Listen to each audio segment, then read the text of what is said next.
Good evening. आज start कर रहे हैं हम लोग drawbacks of Mendeleev's periodic table. इसमें हमने 2 पॉइंट कर लिए थे लास्ट क्लास में। एक हाइड्रोजन का पोजीशन की बात कर ली थी और दूसरी हमने बात कर ली थी आइसोटोप्स की पोजीशन की, कि भाई आइसोटोप्स अगर किसी एलिमेंट के एक है, दो है, तीन है तो उसके एटॉमिक वेट्स अलग अलग हैं, और एटॉमिक वेट अलग अलग है तो उसको अलग अलग ब्लॉक मिलना चाहिए, अलग अलग पोजीशन मिलनी चाहिए। लेकिन ऐसी कोई अलग पोजीशन नहीं दी गई थी पीरियोडिक टेबल में। जैसे हाइड्रोजन है तो उसके लिए एक पोजीशन, क्लोरीन के 2 आइसोटोप हैं तो क्लोरीन की केवल एक पोजीशन मेंशन की गई थी।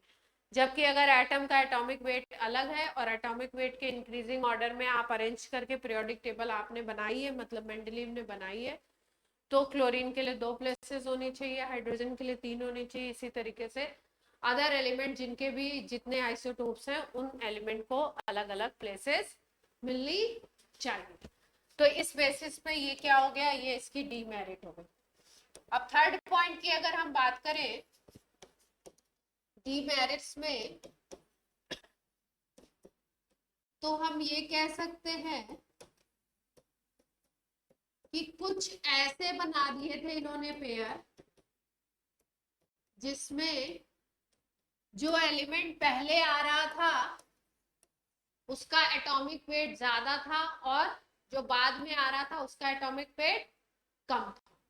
तो कैसे पेयर बना दिए इन्होंने, एनॉमलस पेयर बोलते हैं, एनॉमलस पेयर।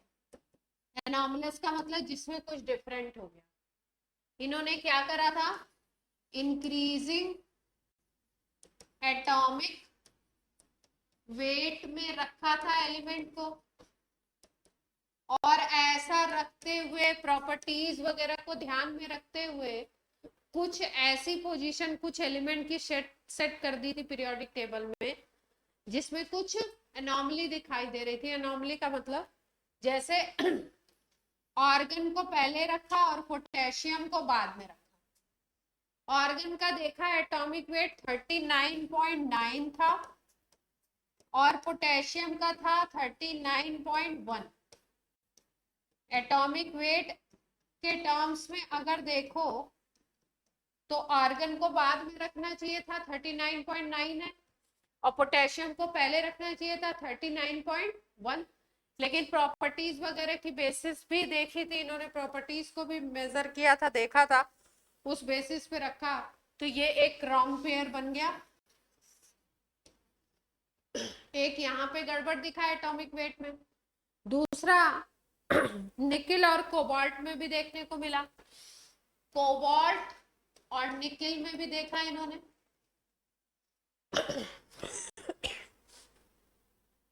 कोबाल्ट का होता है 58.9 और निकिल का एटॉमिक वेट होता है 58.6। 58.6 कोबाल्ट को पहले रखा, निकिल को बाद में रखा, तो ये भी गड़बड़ बात हो गई। दूसरा पेयर ये रॉन्ग बना था। तीसरा था टेलुरियम और iodine, TE and iodine, tellurium and iodine. Tellurium का था 127.5 और आयोडीन का था 127।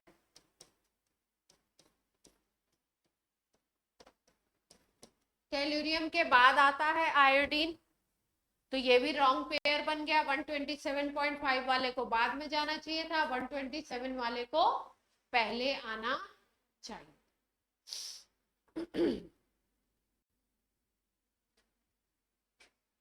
तो ऐसे पेयर भी देखे गए जो इंक्रीजिंग एटॉमिक वेट का जो ऑर्डर है उसको फॉलो नहीं करते।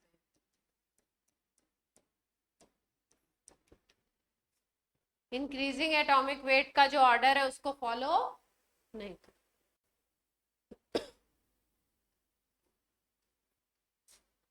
तो ये गड़बड़ी हो गई एक।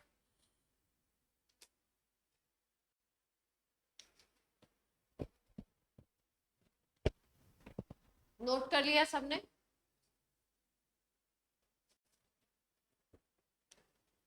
चौथी दिक्कत क्या थी, फोर्थ पॉइंट ये था कि भाई कुछ एलिमेंट ऐसे थे जिनकी सेम प्रॉपर्टी थी, अलग ग्रुप में रख दिया, और कुछ एलिमेंट ऐसे थे जिनकी डिफरेंट प्रॉपर्टी थी, सेम ग्रुप में रख दिया। तो ऐसे बोला इन्होंने, like elements placed in different group,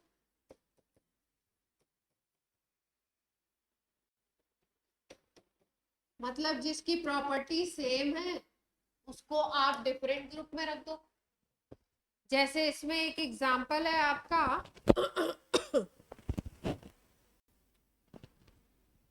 platinum और गोल्ड की सिमिलर प्रॉपर्टी होती है, प्लैटिनम और गोल्ड की सिमिलर प्रॉपर्टी होती है, पीटी और एयू ये सिमिलर प्रॉपर्टी शो करते हैं, तो एक ही ग्रुप में होने चाहिए थे, है ना।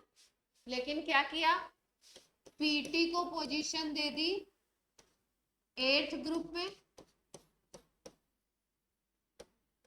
और गोल्ड को पोजीशन दे दी फर्स्ट बी में।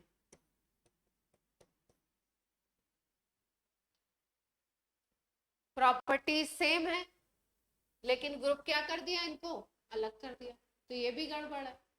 अगर बोल रहे हैं प्रॉपर्टी सेम देख करके हम अरेंज कर रहे हैं तो एक जगह होने चाहिए।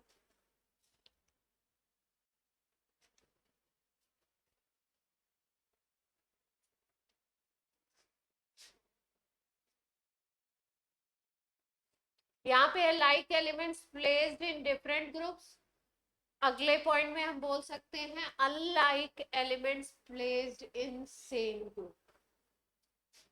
नोट हो गया ये वाला point,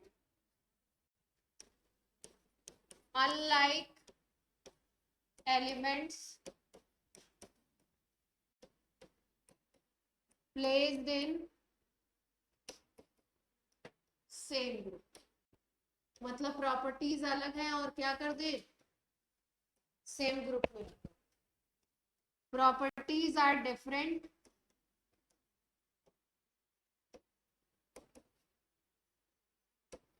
but placed in same group। इसमें एग्जांपल उनका मिलता है फर्स्ट ए और फर्स्ट बी का। फर्स्ट ए और फर्स्ट बी दोनों ही एक ही ग्रुप के पार्ट हैं फर्स्ट के। फर्स्ट ए में आता है आपका lithium, sodium, potassium, rubidium, caesium, francium. First A में lithium, sodium, potassium, rubidium, caesium, francium. First B में आता है copper, silver, gold. Copper, silver और गोल्ड, इनको बोलते हैं कॉइनेज मेटल, कॉइन बनता था इनसे। इन दोनों की प्रॉपर्टी अलग अलग होती है। ग्रुप आपने फर्स्ट ही दिया, ए बी कर दिया, लेकिन फर्स्ट हाँ ग्रुप तो एक ही है तो प्रॉपर्टी सेम होनी चाहिए थी, लेकिन इनकी प्रॉपर्टी अलग होती है और इनकी प्रॉपर्टी अलग होती है, अलग तरीके की प्रॉपर्टी से।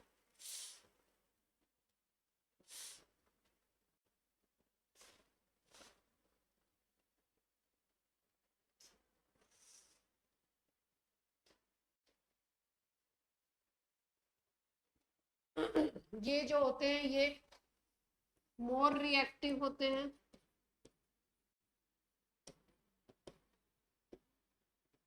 बहुत ज्यादा रिएक्टिव मेटल है ये फर्स्ट ए वाले, और ये जो होते हैं ये लेस रिएक्टिव,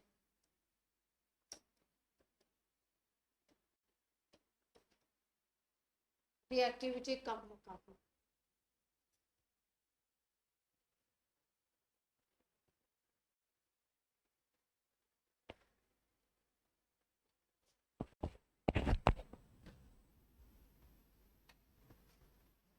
तो एक पॉइंट दिमाग में आता है, तो फिर सेम में रखा क्यों है, फर्स्ट ग्रुप में रखा क्यों होगा, है ना। तो बहुत सारी प्रॉपर्टीज को ऐसे डिफाइन किया जाता है कि आउटर शेल कॉन्फ़िगरेशन अगर सेम है तो प्रॉपर्टीज भी क्या होंगी, सेम आएंगी, और ज्यादातर केसेस में यही चीज आती भी है।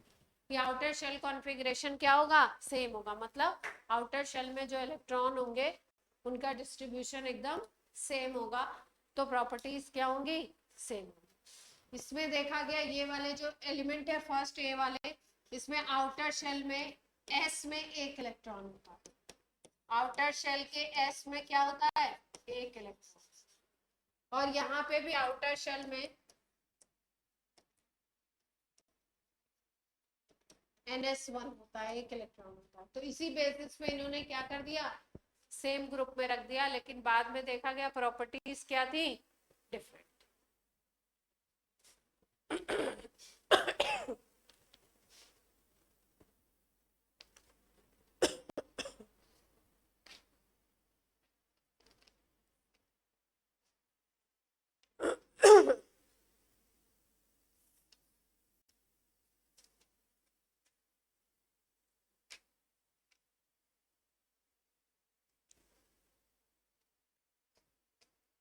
हो गया।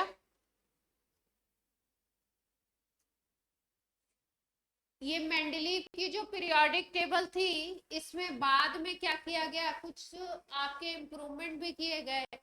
इम्प्रूवमेंट के थ्रू जब इनकी जीरो ग्रुप एलिमेंट की डिस्कवरी हो गई इनर्ट गैसेस की, तो उसको भी ऐड कर दिया गया, एक जीरो ग्रुप भी ऐड किया गया।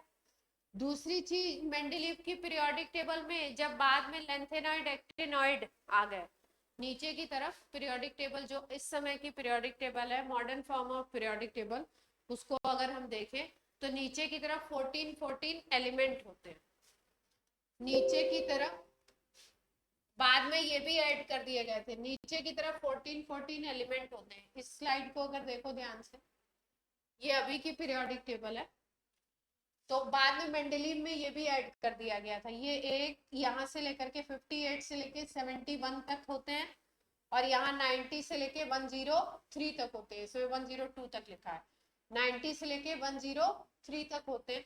14 एलिमेंट बाद में ये भी इंक्लूड कर दिए गए थे, है ना। तो बोला गया ऐसा कि जो मेन पीरियोडिक टेबल है वो ये है, ये ठीक है। तो बोला गया कि अगर कोई नया एलिमेंट डिस्कवर होता है तो पीरियोडिक टेबल ऐसी बननी चाहिए थी कि उसको यहीं बीच में जगह मिले, ठीक है। लेकिन इनकी प्रॉपर्टीज भी अलग है, और ये 14 का सेट है इन एलिमेंट्स का, मतलब 14 की प्रॉपर्टीज सेम है। तो ऐसे एलिमेंट को मेन पीरियोडिक टेबल जो है उसमें जगह नहीं मिली, ये भी एक ड्रॉबैक है। इनके लिए अलग से नीचे ब्लॉक बनाना पड़ा। ये जो ऊपर वाली सीरीज है इसको बोलते हैं लेंथेनॉइड, नीचे वाली जो सीरीज है इसको बोलते हैं एक्टिनॉइड। दोनों में 14 एलिमेंट्स होते हैं।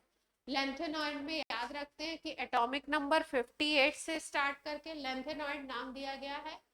एलिमेंट एटॉमिक नंबर 57 के बाद 57 वाला जो एटॉमिक नंबर वाला एलिमेंट है उसका नाम है लेंथेनम। तो लेंथेनम के बाद के एलिमेंट को लेंथेनॉइड बोला गया।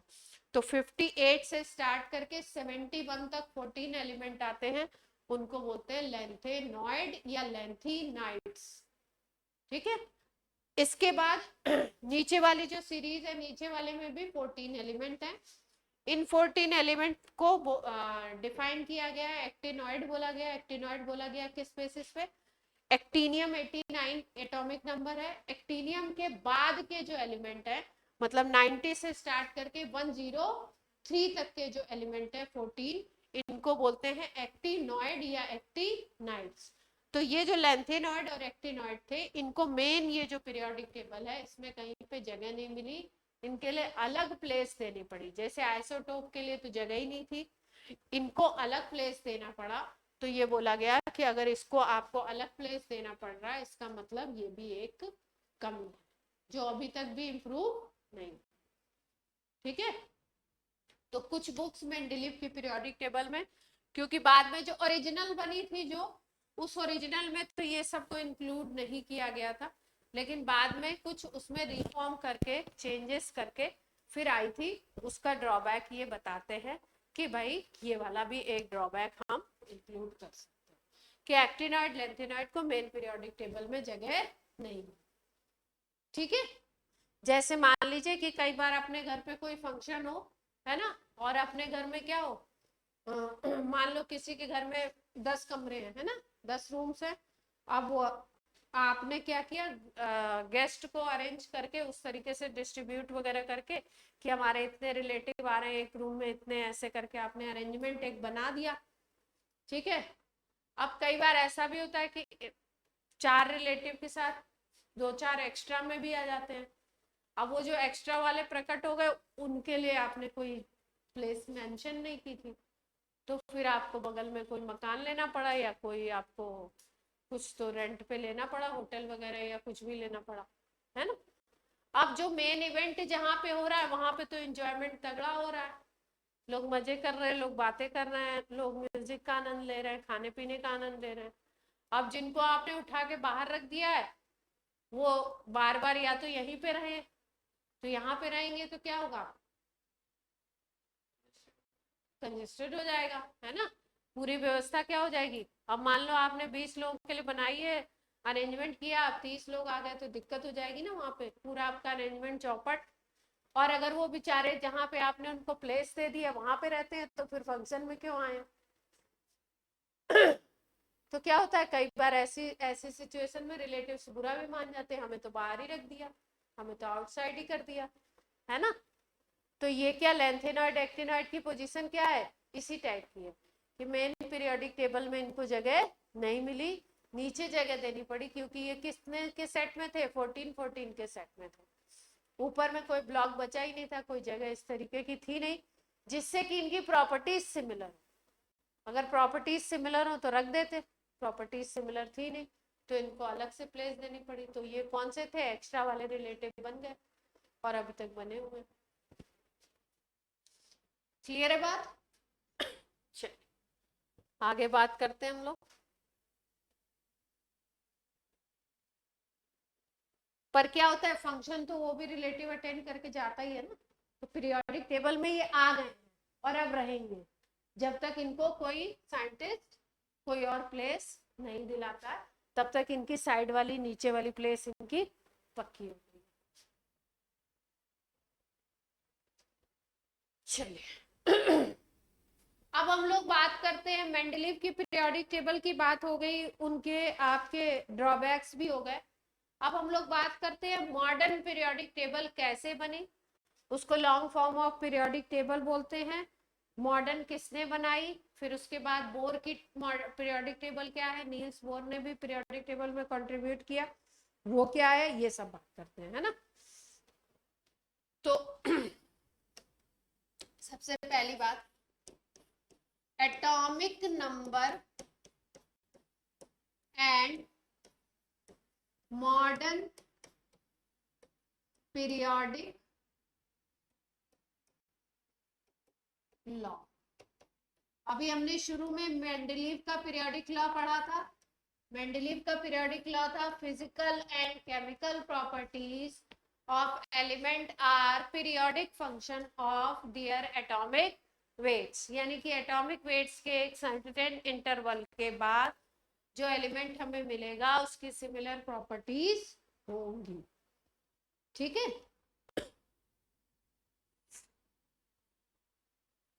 लेकिन हाँ जी, मैम पीरियोडिक फंक्शन क्या होता है।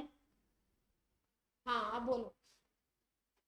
पीरियोडिक फंक्शन का मतलब सर्टेन इंटरवल के बाद ऐसा कोई टर्म जो सर्टेन इंटरवल के बाद रिपीट होता हो, है ना। मैम जैसे वो सारे नाम आता है।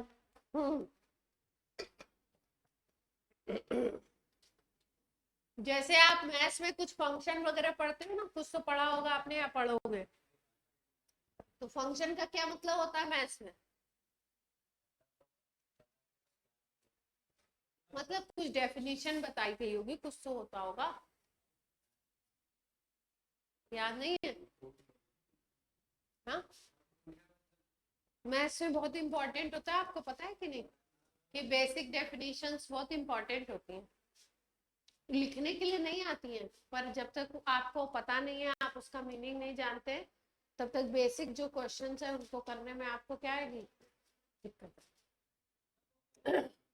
बाकी मुझे नहीं पता है क्या होता है, जो भी है। फंक्शन का मतलब कि एक चीज जो दूसरे से रिलेट हो रही है ना। मान लो जैसे कि मैं इतना ही मीनिंग जानती हूँ कि जैसे मान लो कि एक ये सब्सटेंस है और एक ये मेरा दूसरे हाथ में, एक प्रॉपर्टी इस हाथ में, एक प्रॉपर्टी इस हाथ में, इसको घटाते बढ़ाते हैं तो अगर ये वाली प्रॉपर्टी पे फर्क पड़ता है तो ये एक दूसरे के क्या हो गए, फंक्शन हो गए, रिलेशन काइंड ऑफ, जो हम लोग उसमें पढ़ते हैं, ये इसको क्या बोलते हैं, set theory kind of, relation set function, कुछ इसी तरीके की। ठीक है, तो उसी तरीके की कुछ बात यहाँ पे हम लोग करने जा रहे हैं। एक साइंटिस्ट थे, फिजिसिस्ट थे, मोजले। फिजिसिस्ट मतलब होता है जो फिजिक्स पे काम कर रहा हो, इलेक्ट्रॉन पे काम कर रहा हो, प्रोटॉन पे काम कर रहा हो, छोटे छोटे पार्टिकल्स पे काम कर रहा हो, फिजिसिस्ट। जैसे आजकल हॉस्पिटल्स में होते हैं फिजिसिस्ट, जैसे रिसेंटली मैं थोड़ा सा कैंसर हॉस्पिटल का विजिट मेरा थोड़ा सा बड़ा हुआ, तो वहां पे जब जाओ तो वहां पे बात होती है तो ये फिजिसिस्ट है, ये है, तो फिजिसिस्ट वो जो रेडिएशन वगैरह की जो मशीन होती है उन पे वर्कआउट करते हैं, रेडिएशन देते हैं पेशेंट को, है ना। तो फिजिसिस्ट मतलब वो इलेक्ट्रॉन, जो भी टेक्निक होती हो इनकी, पॉजिट्रॉन से करते हो या जिससे भी करते हो, उन पार्टिकल्स को जो मैनेज कर रहा है, जो देख रहा है, उसकी टेक्नोलॉजी को जो समझता है, वो क्या हो गया, फिजिसिस्ट हो गया। तो इसी तरीके से एक फिजिसिस्ट थे मोजले, क्या नाम है, मोजले, है ना, हेनरी मोजले। इन्होंने डिस्कवरी करी थी एटॉमिक नंबर की, डिस्कवर्ड एटॉमिक नंबर। ठीक, एटॉमिक नंबर होता क्या है अगर हम बोले, तो हम बोल सकते हैं atomic number is equal to number of proton in nucleus, या आप ये भी कह सकते हो number of electron, number of electron in neutral atom.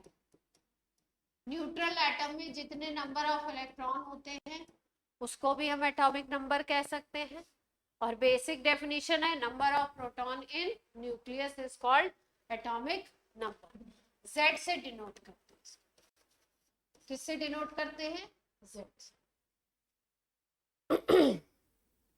तो मोजले क्या कर रहे थे, मोजले एक एक्सपेरिमेंट कर रहे थे, और इस एक्सपेरिमेंट में इन्होंने क्या किया कि मेटल से एक्सरेज निकल रही थी, मेटल, इस तरीके का कुछ एक्सपेरिमेंट कर रहे थे कि मेटल से एक्सरेज निकल रही। अब जो एक्सरेज निकल रही थी उनकी फ्रीक्वेंसी को चेक किया इन्होंने, किसको चेक किया, फ्रीक्वेंसी को। और फ्रीक्वेंसी को चेक करने के बाद इन्होंने सोचा कि फ्रीक्वेंसी का रिलेशन, अगर अलग अलग मेटल है उससे एक्सरे निकल रही है, उससे जो फ्रीक्वेंसी, उसकी जो फ्रीक्वेंसी है उसकी फ्रीक्वेंसी को हम देखते हैं और अलग अलग मेटल के लिए ग्राफ प्लॉट करके देखते हैं कि फ्रीक्वेंसी और एटॉमिक वेट में कोई रिलेशन आता है या नहीं आता। ठीक है, क्योंकि जो पीरियोडिक टेबल बनाई गई थी वो किस बेस पे बनाई गई थी, एटॉमिक वेट पे। तो फ्रीक्वेंसी और एटॉमिक वेट में ये रिलेशन निकालना चाह रहे थे, देखा इन्होंने, तो एटॉमिक वेट और फ्रीक्वेंसी में इतना कुछ खास इनको सिग्निफिकेंट रिलेशन नहीं मिला। कहीं कहीं पे तो कुछ रिलेशन मिला था और कहीं कहीं पे नहीं मिला, किसी एलिमेंट में मिला, किसी में नहीं मिला। तो इन्होंने कंक्लूड कुछ इस तरीके से किया, और फिर उसके बाद इन्होंने नंबर ऑफ प्रोटॉन, मतलब न्यूक्लियस के ऊपर जितने प्रोटॉन थे, न्यूक्लियस में जितने प्रोटॉन थे उनके ऊपर फोकस किया, और उनका जो नंबर था उनकी बेसिस पे देखा कि उससे कुछ रिलेशन निकल रहा है क्या, फ्रीक्वेंसी का, एक्सरे की फ्रीक्वेंसी का। तो देखा इन्होंने कि जो एक्सरे की जो फ्रीक्वेंसी है वो रिलेटेड है जेड से, एटॉमिक नंबर से, नंबर ऑफ प्रोटॉन से, इससे रिलेट हो रही है। मतलब वो दोनों एक दूसरे के क्या है, फंक्शन है। अगर एक दूसरे के बीच में रिलेशन है, एक दूसरे के फंक्शन है, तो उसके लिए इन्होंने एक ग्राफ प्लॉट किया, एक बढ़िया सी एक इक्वेशन निकाली, और उस इक्वेशन को मोजले इक्वेशन बोलते हैं। उस इक्वेशन के थ्रू इन्होंने बताया कि जो फिजिकल और केमिकल प्रॉपर्टीज एलिमेंट की होती हैं, वो फिजिकल और केमिकल प्रॉपर्टीज एलिमेंट की एटॉमिक वेट की पीरियोडिक फंक्शन ना हो करके एटॉमिक नंबर की पीरियोडिक फंक्शन है। मतलब अगर आप एटॉमिक वेट की जगह पे एटॉमिक नंबर को लेते हो तो आपको ज्यादा बेनिफिट मिलेगा, मतलब रिजल्ट्स आपको ज्यादा अच्छे मिलेंगे। आप जो इन प्रॉपर्टीज को, जिनकी बेसिस पे आप पीरियोडिक टेबल बना रहे हो सिमिलर प्रॉपर्टीज पे, अगर आप एटॉमिक नंबर के इंक्रीजिंग ऑर्डर में बनाओगे तो आपको ज्यादा, मतलब जो गलतियां निकल रही हैं बार बार, वो गलतियां कम आएंगी। ठीक है, तो इन्होंने डिस्कवरी किसकी करी थी? एटॉमिक नंबर की। डिफरेंट मेटल से निकलने वाली एक्सरे की ये स्टडी कर रहे थे, उनकी फ्रीक्वेंसी को देखा और देखा कि फ्रीक्वेंसी का रिलेशन नंबर ऑफ प्रोटॉन से है, एटॉमिक नंबर से। ठीक है, तो क्या रिलेशन है, बस रिलेशन एक लाइन में याद रखेंगे और फिर हम लोग बात करेंगे मॉडर्न पीरियोडिक लॉ की। ये स्लाइड नोट हो गई, तो एक पॉइंट नोट कर लो, इसमें थोड़ा सा जरूरत नहीं है फिर भी नोट कर लीजिए। मोजले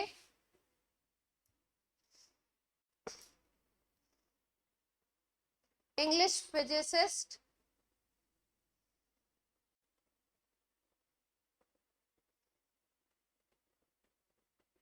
measured frequency of X-rays.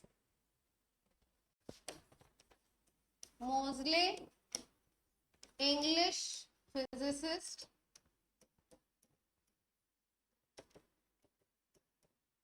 measured frequency of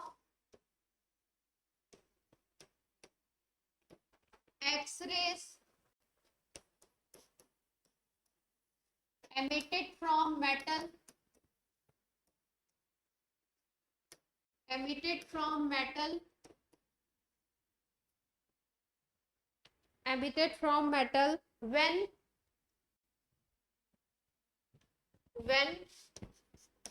bombardment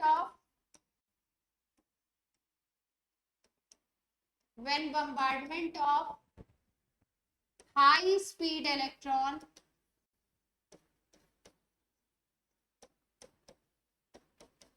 on metal,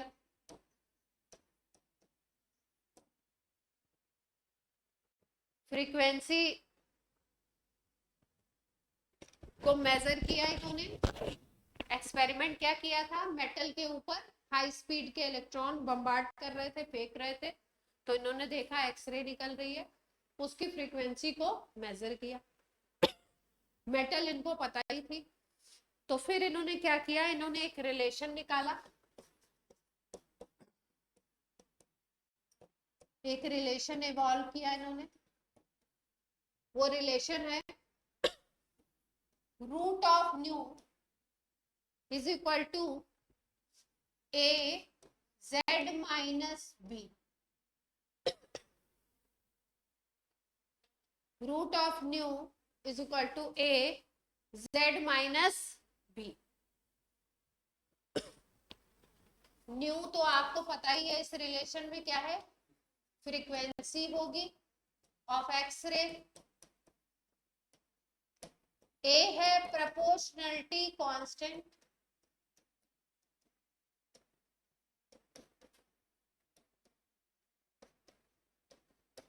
Z के बारे में पता है आपको, एटॉमिक नंबर या number of proton in the nucleus.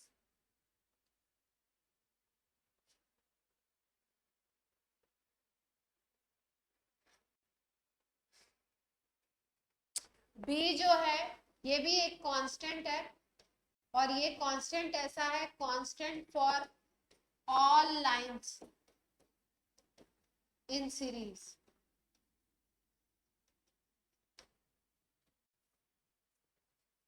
मतलब इसकी वैल्यू सारी लाइंस के लिए क्या आ रही है, सेम आ।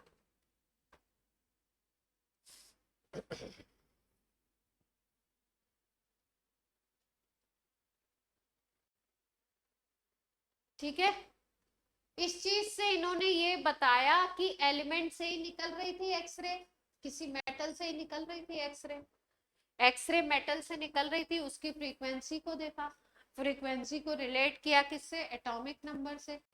अब फ्रीक्वेंसी जो निकलती है वो भी एक प्रॉपर्टी है। फिर उसके बाद में और प्रॉपर्टीज को भी इन्होंने क्या किया, स्टडी किया। तो देखा क्या कि नया पीरियोडिक लॉ बोल दिया इन्होंने। ये नोट हो गया ऑनलाइन, ये नोट हो गया क्या, for all line in series,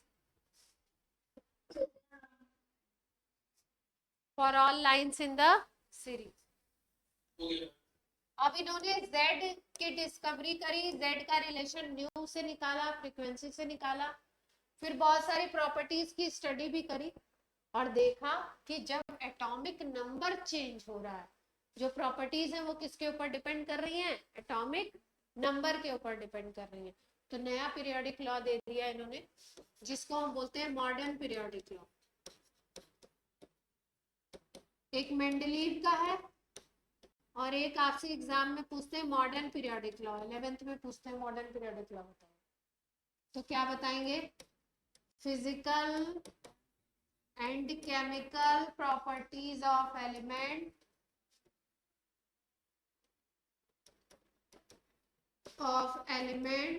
are periodic function of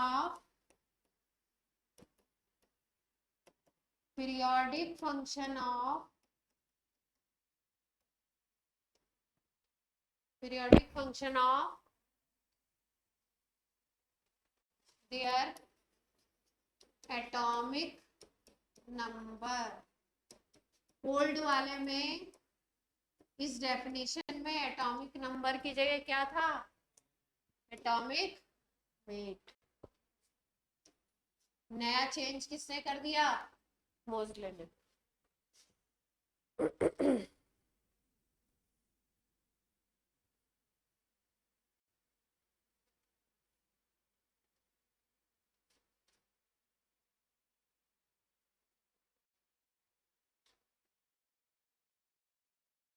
ठीक है, अब मतलब क्या है इसका, मतलब ये है इसका मीनिंग अगर समझे तो आप बोलेंगे कि एटॉमिक नंबर के सर्टेन गैप के बाद जो एलिमेंट मिलेगा उसकी प्रॉपर्टीज क्या होंगी, सिमिलर होंगी, है ना। जैसे मान लो एक एग्जांपल से समझ लो, फिल्म लिथियम है और सोडियम, फिर पोटेशियम। अब लिथियम को अगर हम देखें तो लिथियम और सोडियम की प्रॉपर्टीज सेम होती है। तो इनके बीच में अगर एटॉमिक नंबर का गैप देखें तो इसका एटॉमिक नंबर 3 होता है और इसका एटॉमिक नंबर 11 होता है। तो कितने का गैप हो गया, 8। फिर सोडियम के बाद पोटेशियम अगर देखें तो 19 होता है एटॉमिक नंबर। तो 11 के बाद 19 में कितने का गैप हो गया, 8 का। तो इसकी प्रॉपर्टीज सेम होती है। अगर ऊपर हाइड्रोजन ले लो तो हाइड्रोजन का एटॉमिक नंबर होता है 1। तो यहाँ पे अगर हम गैप देखें तो कितने का आ गया, 2 का। इसका मतलब कुछ रेगुलर इंटरवल है जिसके बाद सिमिलर प्रॉपर्टी वाला एलिमेंट मिलता है। मतलब एटॉमिक नंबर 1 था, फिर एटॉमिक नंबर 3 वाला एलिमेंट मिला जिसकी सेम प्रॉपर्टी थी, फिर एटॉमिक नंबर 11 वाला एलिमेंट मिला जिसकी प्रॉपर्टी सेम थी, फिर एटॉमिक नंबर 19 वाला मिला जिसकी प्रॉपर्टी सेम थी।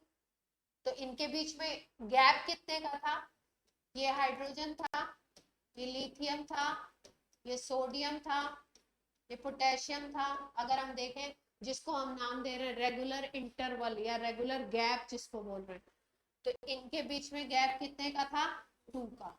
इनके बीच में कितने का गैप है, 8 का। इनके बीच में कितने का गैप है, 8 का।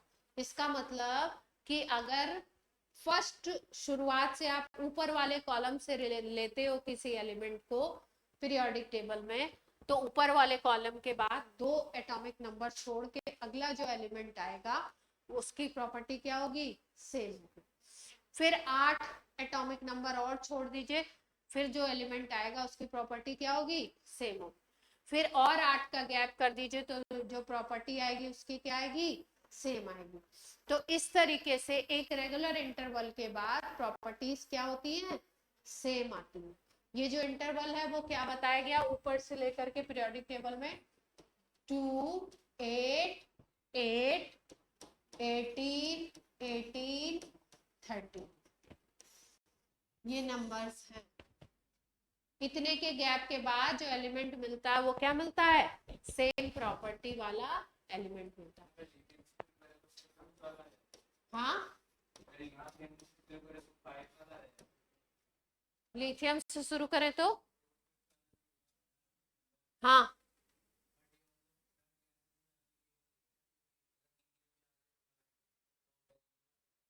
हीलियम के आगे क्या लगाएंगे,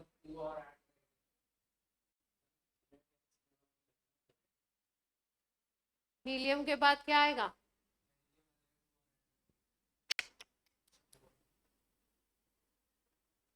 हीलियम में क्यों 2 ऐड कर रहे हो, हाँ इधर हाइड्रोजन है 1 पे, फिर 2, हाँ हीलियम उसके लिए नहीं एप्लीकेबल, हाँ उसके लिए नहीं, ठीक। तो रेगुलर इंटरवल कितने का है, ऊपर से अगर लें 2, 8, पहले 2 का, फिर 8 का, फिर 8 का, फिर 18 का, फिर 18 का, फिर 32 का। ये जो रेगुलर इंटरवल है इन नंबर्स को बोलते हैं, ये जो नंबर है इनको बोलते हैं नंबर सॉल्व कर मैजिक नंबर। क्या नाम दिया इन नंबर को, नाम ही दे दिया मैजिक नंबर। इतने रेगुलर इंटरवल के बाद पहले ऊपर से अगर शुरू करो तो इतने रेगुलर इंटरवल के बाद क्या होगा, सेम प्रॉपर्टी वाला एलिमेंट मिलेगा।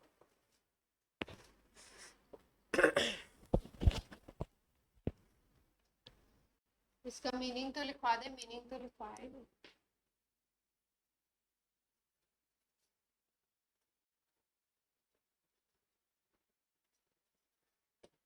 मीनिंग लिख लो, ये नोट हो गया। मैजिक नंबर, इन नंबर्स को क्या नाम दे दिया गया, स्पेशल नाम दे दिया मैजिक नंबर। जो इंटरवल है उसको क्या नाम दे दिया, मैजिक नंबर।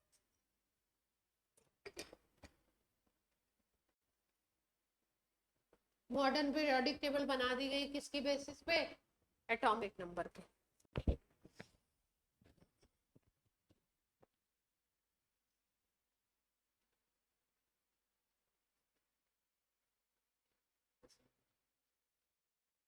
ठीक है, नोट हो गया सबका।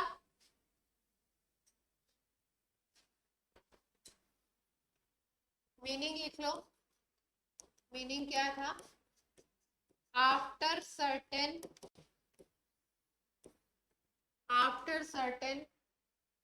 interval, after certain interval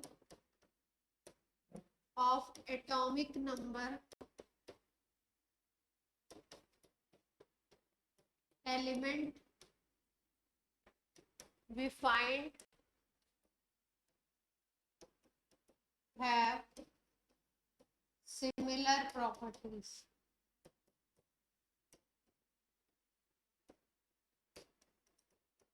Similar properties.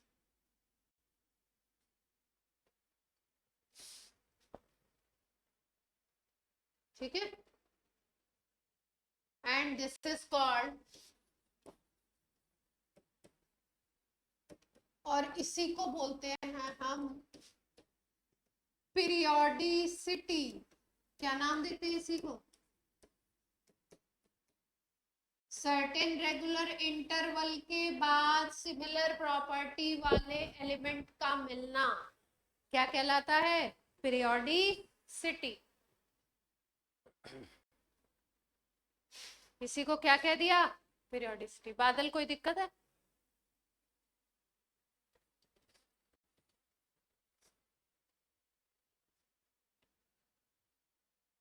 Periodicity तक बात क्लियर हो गई।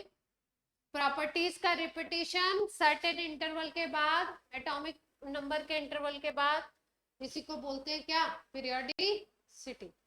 अब ये पीरियोडिसिटी देखने को मिल क्यों रही है, आपसे पूछा जाता है कॉज ऑफ पीरियोडिसिटी, क्यों रिपीटिशन हो रहा है, क्या ऐसा रीजन है कि इतने रेगुलर इंटरवल के बाद सेम प्रॉपर्टी वाला, सिमिलर प्रॉपर्टी वाला एलिमेंट मिल रहा है, क्या रीजन है, समझते हैं आराम से।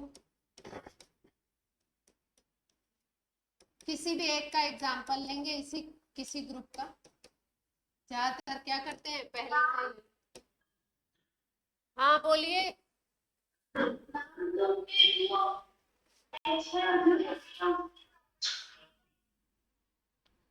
क्या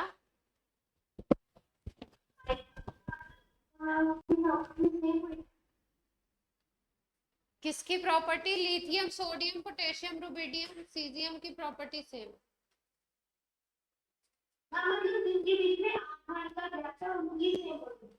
हाँ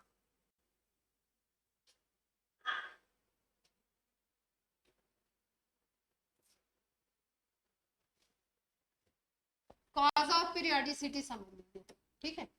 जैसे अभी हमने आपको बताया, hydrogen, lithium, sodium, potassium, rubidium, caesium, francium. Francium की तो अलग होगी क्योंकि नीचे वाले जितने एलिमेंट हैं वो कैसे होते हैं किसी भी ग्रुप के, रेडियो, तो इनकी प्रॉपर्टी तो अलग ही हो जाती है, इनको नॉर्मल कंसिडरेशन में नहीं रखते।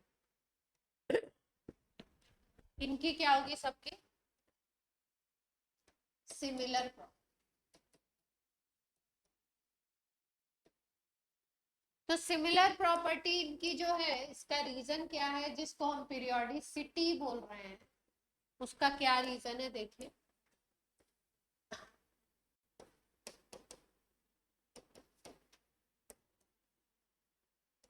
इनको देखा गया कि इनके आउटर शेल का कॉन्फ़िगरेशन सेम आ रहा है, आउटर शेल में जो इलेक्ट्रॉन का कॉन्फ़िगरेशन है, इलेक्ट्रॉन का डिस्ट्रीब्यूशन है, वो क्या आ रहा है, सेम आ रहा है। जैसे हाइड्रोजन का अगर कॉन्फ़िगरेशन करो तो एटॉमिक नंबर 1 होता है, इसका हम लिखते हैं 1s1। लिथियम का अगर करोगे एटॉमिक नंबर 3 होता है, 1s2 2s1। ये आउटर शेल हो गई, इसमें यही आउटर शेल है।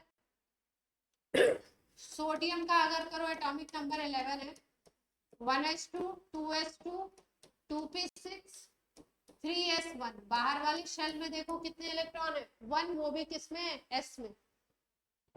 पोटेशियम का अगर करो 19 है, 1s2 2s2 2p6 3s2 3p6 4s1। Outer shell में देखिए कितने इलेक्ट्रॉन हो गए, 4s1।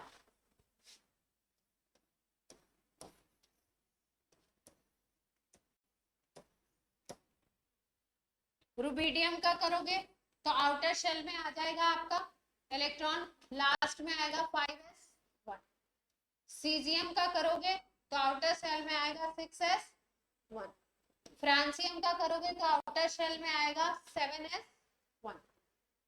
तो इनकी प्रॉपर्टीज सेम क्यों आ रही हैं, पीरियोडिसिटी देखने को क्यों मिल रही है, क्योंकि आउटर शेल में इलेक्ट्रॉन का नंबर क्या है, सेम है। आउटर शेल का कॉन्फ़िगरेशन क्या है, सेम है। सबके एस में एक एक इलेक्ट्रॉन है, ठीक है, इसलिए प्रॉपर्टी क्या आ रही है, सेम। तो रीजन क्या लिखेंगे, बिकॉज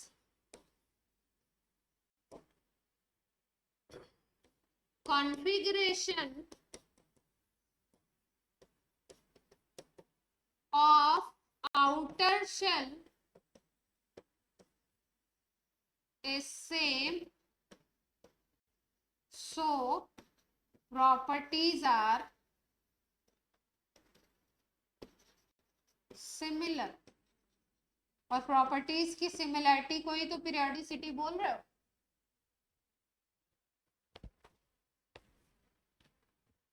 एक रेगुलर इंटरवल के बाद जो एलिमेंट मिल रहा है उसके आउटर शेल का कॉन्फ़िगरेशन क्या आ रहा है, सेम आ रहा है।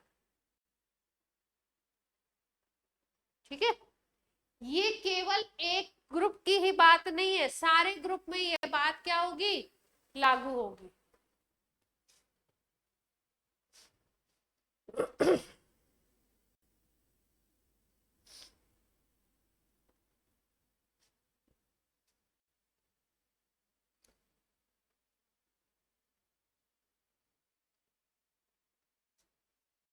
बोर्ड प्रॉपर दिख रहा है, नोट कर लिया सबने, ऑनलाइन स्टूडेंट नोट कर रहे हैं, आदित्य, वर्धन, कौशिक, परी, सोहम, यस मैम। कर रहे हैं कि नहीं कर रहे हैं? जी मैम। साक्षी पांडे, क्या हुआ, नोट हो गया?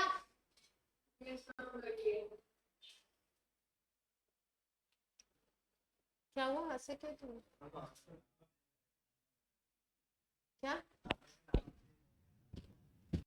हाँ, वो तो ग्रुप में से, नहीं मेरे उसमें से। अब जैसे यही चीज आपको कहाँ देखने को मिलेगी, सेकेंड ग्रुप में भी मिलेगी, थर्ड में भी मिलेगी, फोर्थ में भी मिलेगी, फिफ्थ में भी। जैसे सेकेंड ग्रुप की बात कर लो, 2-3 एग्जाम्पल हमेशा क्या होने चाहिए, देखने चाहिए। बेटा मांगे कार, स्कूटर, बाप राजी, है ना। आजकल तो पापा लोग तैयारी हो जाते, कोई दिक्कत वाली बात। हमारे टाइम में होता था रिजल्ट आएगा तब ये हो, अब तो पहले बच्चा कहता है पहले हम पढ़ेंगे ही तब, पहले हमारी डिमांड पूरी करिए।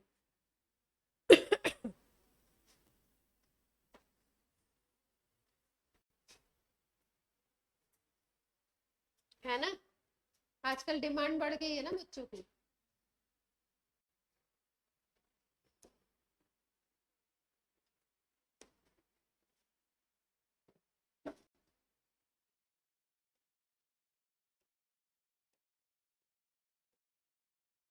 हमारा बेटा तो है, वो पहले ही शर्त रख देता है हमसे कि इस एग्जाम जिस दिन खत्म होगा उस दिन हमें यहाँ भोजन कराना है।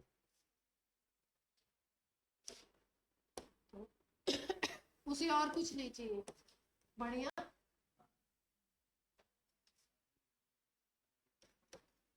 उसकी जिंदगी में अभी वही इंपॉर्टेंट है। बेरिलियम अगर देखें तो एटॉमिक नंबर 4 है, 1s2 2s2, outer shell configuration 2s2।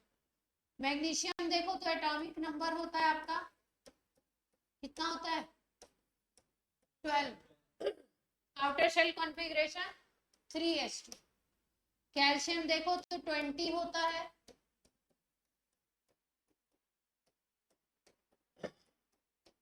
Outer shell configuration अगर देखोगे तो 4s2।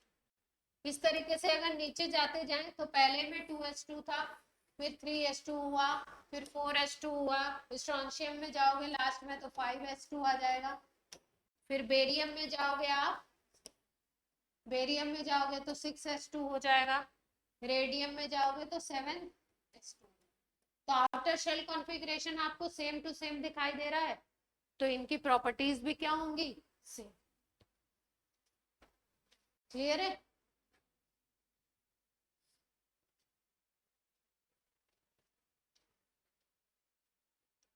पहला ग्रुप जो है और लास्ट जो ग्रुप है 18 ग्रुप, उसमें ऊपर से शुरू हो जाता है, शेल नंबर 1 से शुरू हो जाता है, बाकी सारे ग्रुप में शेल नंबर 2 से स्टार्ट होते हैं। मतलब इसमें 2 शेल हैं दिखाई दे रहे हैं आपको, 1s2 2s2, मतलब एलिमेंट में कितने शेल हैं, 2। सब शेल भी 2 ही है। बेरिलियम में शेल भी 2 है, वन पहला शेल दूसरा शेल, सब शेल भी क्या है, 2 है, 1s एंड 2s। मैग्नीशियम में अगर देखो तो शेल कितने हो गए, एक ये वाला, दूसरा ये वाला, तीसरा ये वाला, 3 शेल हो गए। और सब शेल कितने दिख रहे हैं आपको, सब शेल बोलिए, 1 2 3 4 दिख रहे हैं, ठीक है। तो किसी भी ग्रुप में अगर आप जाओगे तो क्या आएगी इस तरीके की सिमिलरिटी।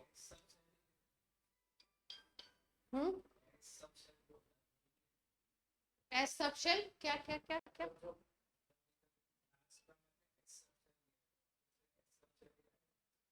नहीं नहीं, ये तो इसके लिए ना, कोई और ग्रुप ले लोगे तो जैसे आपने ले लिया 18 ग्रुप, 17 ग्रुप ले लो, तो 17 ग्रुप में फिर कल, बाहर, आई, आंटी, ये है ना। ये तो लास्ट वाला तो रेडियो एक्टिव है। फ्लोरीन का एटॉमिक नंबर होता है 9, फ्लोरीन का होता है 17, ब्रोमीन का कितना होता है एटॉमिक नंबर, आयोडीन का, आयोडीन का ध्यान से देखो, इसका कॉन्फ़िगरेशन करोगे 1s2 2s2 2p5, इसका करोगे तो 3p5, इसका करोगे तो 4p5, इसका करोगे तो 5p5, इसका करोगे तो क्या आएगा लास्ट में 6p, 2s2 2p5 आएगा, यहाँ पे 3s2 3p5 आएगा, यहाँ पे 4s2 4p5, आउटर शेल पूरा लेंगे ना शेल, यहाँ पे 5s2 5p5, 6s2 6p5, outer shell same to same आएगा। यही होता है किसका रीजन, पीरियोडिसिटी का, आउटर शेल का सिमिलर कॉन्फ़िगरेशन। क्लियर है बात सबको?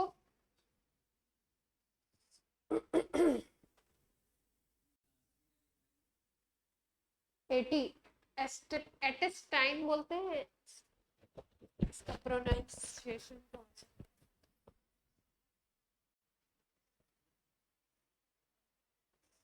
कई बार इन सब में साइलेंट भी तो रहता है ना। बाहर आई आंटी, एस्टेटाइन, सेटाइन आ रहा, astatine,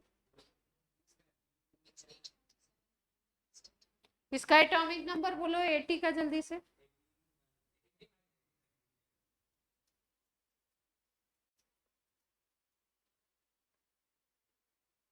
eight 5,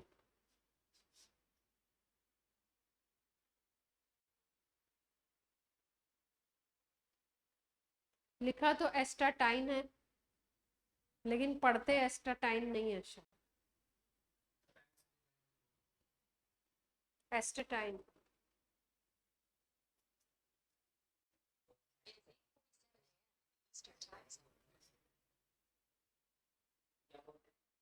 $85 atomic number, एस्टेटीन,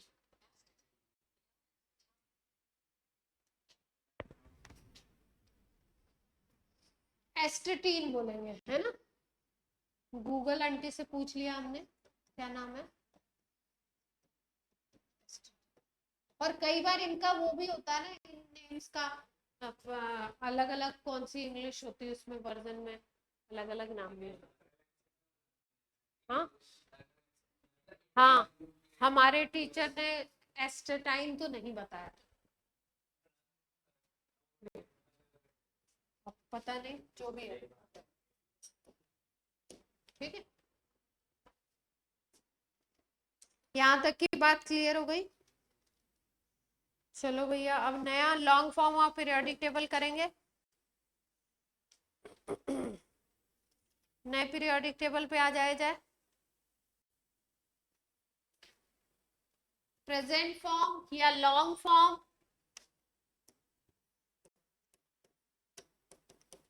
present form और लॉन्ग फॉर्म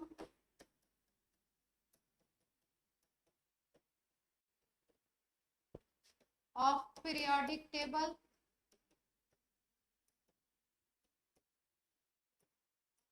या बोल सकते हो बोर पीरियोडिक टेबल, बोर भी आ गए थे इसमें।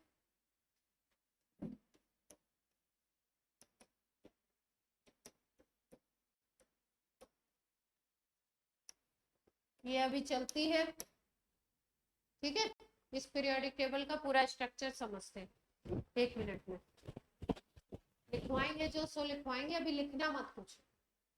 पहले क्या करना है आपको, इसका पूरा स्ट्रक्चर समझना, लिखेंगे कुछ नहीं। पेन रख दीजिए, ध्यान से समझिए। अभी की जो पीरियोडिक टेबल है उसका स्ट्रक्चर कुछ इस तरीके का है।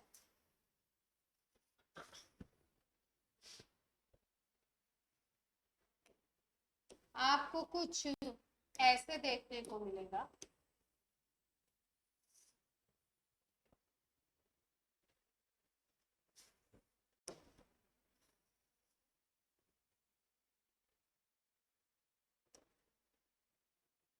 इस तरीके की पीरियोडिक टेबल आपको देखने को मिलेगी, ठीक है।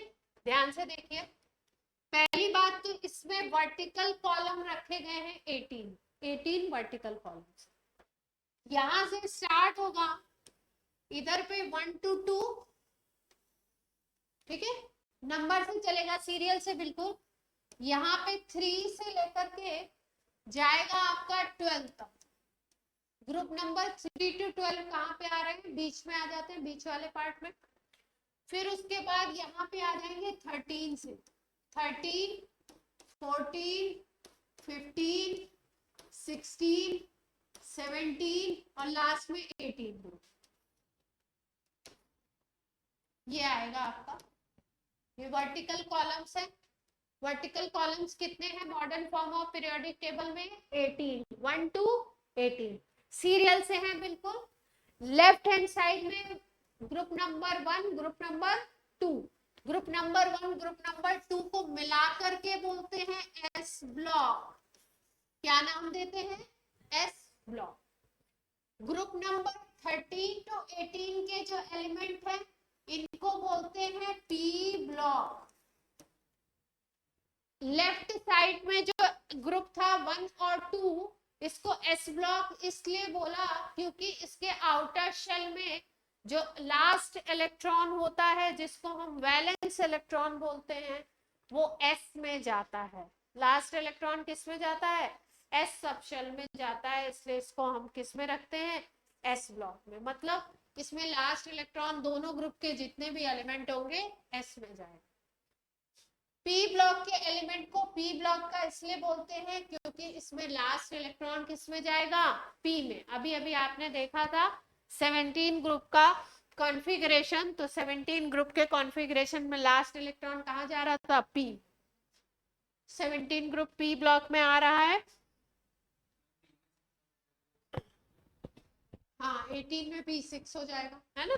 यहाँ पे आउटर शेल में होगा P1, यहाँ पे आउटर में P2, यहाँ पे P3, यहाँ पे P4, सॉरी जहाँ पे 3 है वहां से 3 स्टार्ट हो, P1 P2 नहीं, यहाँ से 3। 13 में कितने इलेक्ट्रॉन होंगे आउटर शेल में, 3। 13 में आउटर शेल में इलेक्ट्रॉन होंगे 3, 14 में आउटर शेल में इलेक्ट्रॉन होंगे 4, 15 में आउटर शेल में इलेक्ट्रॉन होंगे 5, फिर 16 में 6, 17 में 7, 18 में कितने हो जाएंगे, 8। कंप्लीट हो जाएगा, 0 नहीं, 8। जैसे अगर यहाँ पे देखो तो 13 में यहाँ पे अगर एलिमेंट ले लो आप सबसे ऊपर वाला, तो बैगन आलू होता है ना, बोरॉन, ठीक। यहाँ पे अगर ले लो तो कार्बन आता है, यहाँ पे अगर ले लो तो नाइट्रोजन, फिर यहाँ पे अगर ले लो तो ऑक्सीजन, फिर यहाँ पे आ जाएगा फ्लोरीन, फिर यहाँ पे जाकर के इसके सामने क्या आएगा, नहीं, है ना। हीलियम ऊपर की तरफ आता है, हीलियम तो इधर ऊपर जगह, ठीक।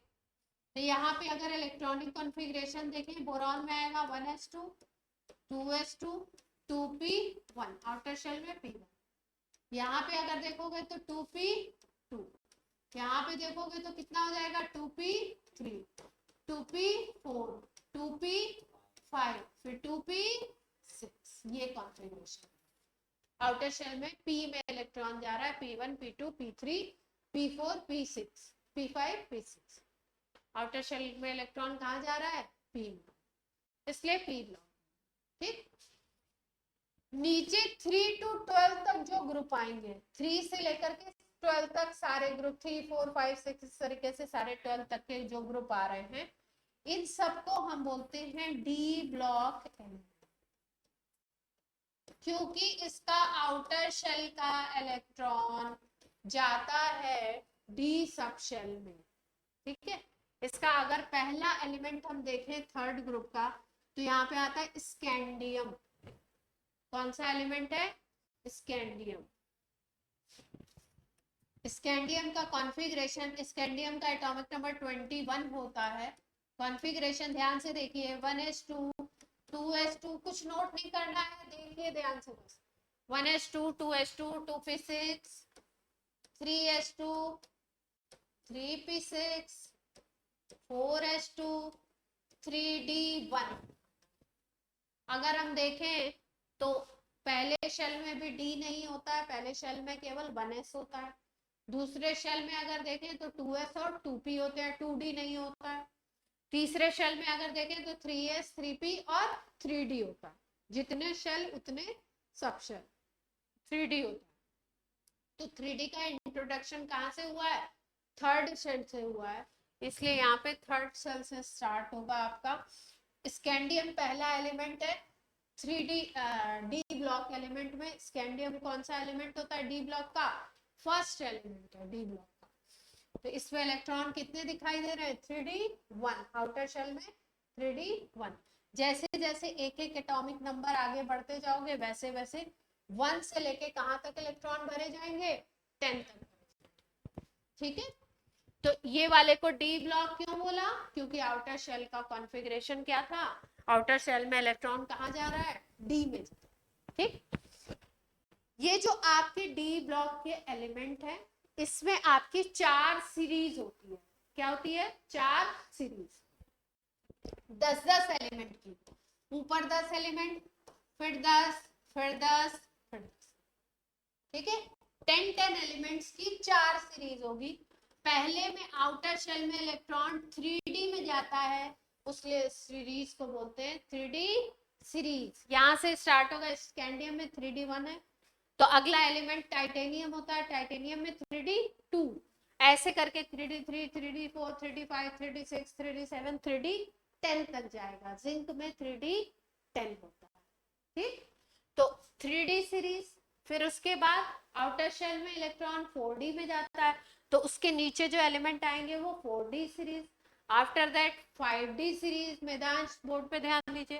फिर उसके बाद 6d सीरीज। 4 सीरीज आएंगी डी ब्लॉक में। नाम किस बेसिस पे दिया गया है, outer electron, last electron 3d में जाएगा तो 3d सीरीज, 4d में जाएगा तो 4d सीरीज, 5d में जाएगा तो 5d सीरीज, 6d में जाएगा तो 6d सीरीज। ये बात हो गई डी ब्लॉक एलिमेंट की। उसके बाद नीचे की तरफ एक ग्रुप होगा जिसमें 14 एलिमेंट होंगे। इसमें आउटर शेल इलेक्ट्रॉन एफ में जाता है, इसलिए इसको बोलते हैं एफ ब्लॉक। आउटर शेल किस में जाएगा इलेक्ट्रॉन, लास्ट वाला इलेक्ट्रॉन एफ में, इसलिए इसको क्या बोलते हैं, एफ ब्लॉक एलिमेंट बोलते हैं। ऊपर वाले में 14 एलिमेंट होंगे, नीचे वाले में 14 एलिमेंट होंगे। ये एटॉमिक नंबर 58 से स्टार्ट होके 71 तक चलेगा। ये एटॉमिक नंबर 90 से स्टार्ट होके 103 तक चलेगा। ठीक है, 4f में, सॉरी, एफ ब्लॉक में 2 सीरीज होगी। एक को बोलेंगे 4f सीरीज, एक को बोलेंगे 5f सीरीज। सीरीज बोल दिया मतलब इसमें लास्ट इलेक्ट्रॉन 4f में जाएगा, इसमें लास्ट इलेक्ट्रॉन 5f में जाएगा। इसका एक और स्पेशल नेम क्या बताया था आपको, लेंथेनॉइड। एफ ब्लॉक में 2 आएंगे, एक लेंथेनॉइड और इसको बोलते हैं एक्टिनॉइड।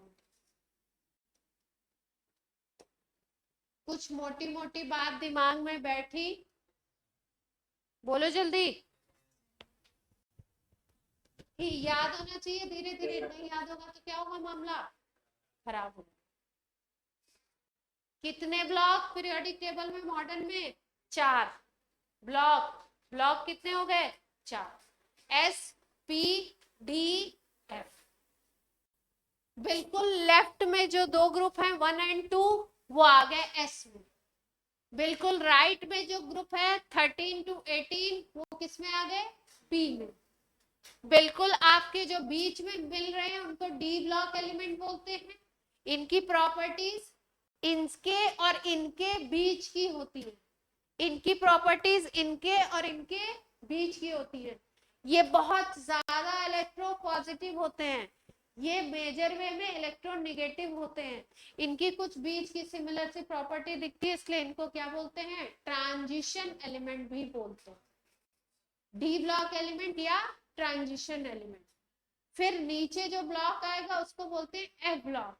एफ ब्लॉक में 14 एलिमेंट की 2 सीरीज होगी। एक को 4f सीरीज बोलोगे, एक को 5f सीरीज। 4f इस बेसिस पे बोल रहे हो कि आउटर इलेक्ट्रॉन कहाँ जा रहा है, लास्ट इलेक्ट्रॉन कहाँ जा रहा है? 4f में। और 5f इस बेसिस पे बोलोगे लास्ट इलेक्ट्रॉन 5f में जा रहा है। 4f सीरीज का दूसरा नाम लेंथेनॉइड, 5f सीरीज का दूसरा नाम एक्टिनॉइड। 4f सीरीज में भी 14 एलिमेंट, 5f सीरीज में भी 14 एलिमेंट। ये स्टार्ट होता है एटॉमिक नंबर 58 से 71 तक जाएगा, और ये वाला 90 से 103 तक जाएगा। ठीक, इसको लेंथेनॉइड इसलिए बोलते हैं क्योंकि 57 होता है लेंथेनम, उसके बाद स्टार्ट होता है आफ्टर लेंथेनम एलिमेंट को लेंथेनॉइड, और 89 होता है एक्टिनियम का एटॉमिक नंबर। तो आफ्टर एक्टिनियम जो एलिमेंट है उनको क्या बोल दिया गया है? एक्टिनॉइड। इतनी मोटी मोटी बात सबके दिमाग में बैठ गई क्या? डी ब्लॉक में 4 सीरीज थी, 3D 4D 5D 6D। 3D में इलेक्ट्रॉन जाएगा लास्ट वाला तो 3D, 4D में लास्ट जाएगा तो 4D 5D 6D। इस तरीके से हम लोग डिफाइन करेंगे। एक एक सीरीज में 10-10 एलिमेंट है। क्या क्लियर है? अब हम लोग अगली बात कब करेंगे? अब इसको जो आपको समझाया है इसको नेक्स्ट क्लास में बताएंगे। ठीक है, चलिए आज की क्लास आपकी करते हैं